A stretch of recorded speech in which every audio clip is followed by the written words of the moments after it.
আসসালামু আলাইকুম, যে যেখান থেকে শুনছেন। আজকে কথা বলবো কাজ নিয়ে। আরে ভাই, আপনার কাজটা কেউ এসে করে দিবে না। আপনাকে কাজ করতে হবে। সফলতার জন্য টাইম ভুলে যেতে হবে। আমরা যেটা বুঝি 9টা থেকে 5টা কাজ করব। এই 9টা থেকে 5টা ভুলে যেতে হবে। আমাদের কাজ করতে হবে।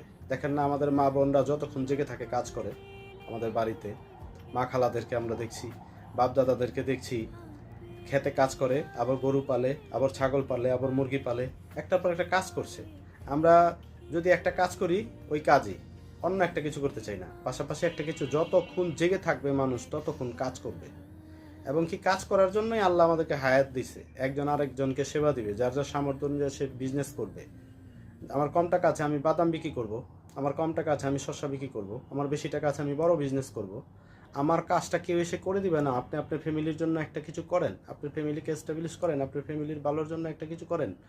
সমস্ত বন্ধুদের জন্য শুভকামনা রইল, এবং আপনার সিদ্ধান্ত হোক টেকসই, এবং আপনার সাফল্য হোক টেকসই।